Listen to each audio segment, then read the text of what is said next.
What's up guys, Tech Flash here, and this is Oppo F11 Pro, or you might know it as a device which is going to inspire the design of OnePlus 7.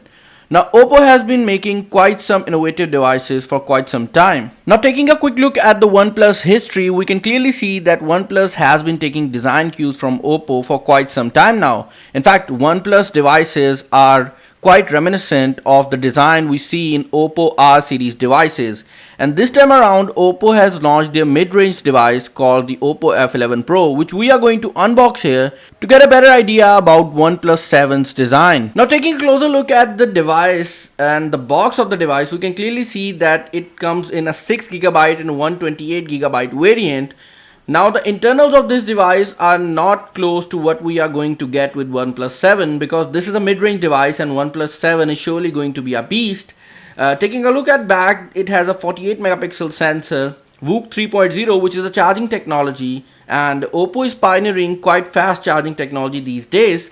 Other than that, the display on this device is 6.5 inches and it has a full HD plus resolution, which I can safely assume is going to be same as what we are going to get with OnePlus 7. There is also a new technology which comprises of hardware and software level optimizations to give you a better gaming performance called Hyper Boost. It is similar to what we are getting from Huawei and Honor. Opening up the box, we are going to slit it up like that. By the way, I really love the Apple design of boxes where you don't need any kind of cutter or any sharp object to open the device. And if you have seen any Oppo unboxing before, you might know that Oppo is quite popular for giving out many goodies with their devices. And in this booklet, there is a SIM ejector tool along with some paperwork and a jelly case, which is actually not a jelly case, it's a plastic case. But the interesting part about this case is, one, it's flexible than other plastic cases, and the other interesting thing is that there is no such thing as the top part of this case, because this phone comes with a camera that is mechanically operated and it pops out when you need it and goes back when you don't. Now looking at the device, it is sitting closely in a cradle, and F11 Pro is written brilliantly on the front, and these are the things which were written on the back side of the box, and it is again written on the front side of this flap, which I am going to remove carefully. And you can clearly see that this device comes in a gradient look. Now this device is made up of plastic, while if we take a look at OnePlus devices, we are surely going to get a back which is made up of glass because it is a more premium device.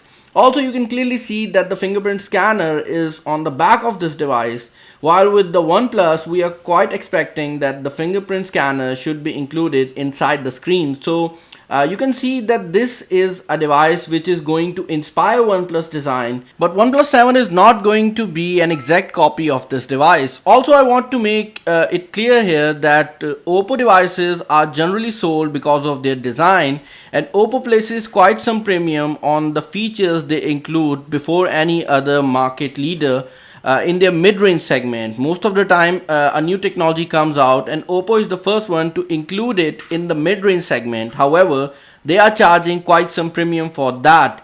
Looking at this cable, you can clearly see that it is a micro USB cable, but Oppo VOOC charging is already compatible with micro USB, so going to Type-C is going to be a little more effort for Oppo, I guess, and they are not including Type-C cable with the device.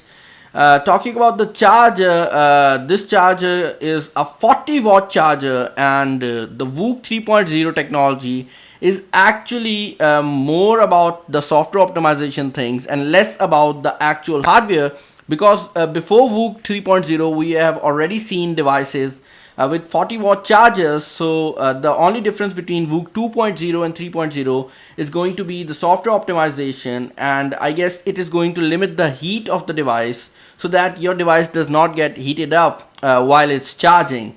Now I'm going to place this power brick back, and I'm going to start the device to actually look at the phone and see what Oppo is giving us in this price segment.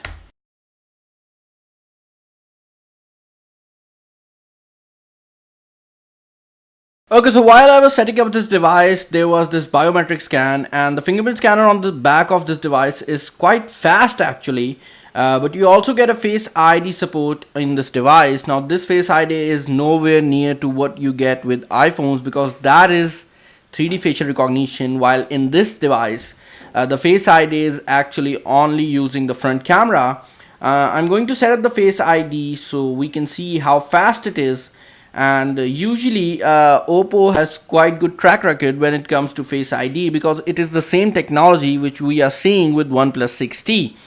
Now I'm going to enroll my face, and ColorOS 6 has quite some interesting animations. And as you can see, as I opened up the front camera for the Face ID, it just popped out, and when I don't need it, the only thing I'm going to see is the full view display, which is named differently for different companies by Oppo. For example, if you see this same technology in Vivo, it is going to be named differently, but it is going to be the same thing. With OnePlus, it is also going to be named differently, but it is going to be the same thing. Now, as I mentioned before, this is a mid-range device, so the chipset on this phone is actually a MediaTek chipset called the Helio P70, which is quite popular for mid-range devices. Also, the cameras on this device are quite interesting, as the front camera on this device is a 16 megapixel sensor, while on the back side you get two sensors. One is a 48 megapixel sensor, while the other sensor is a 5 megapixel depth sensor. Now we are going to try all the cameras so we can see how these work. For the front camera, as you open it up, it pops out and you can take a selfie.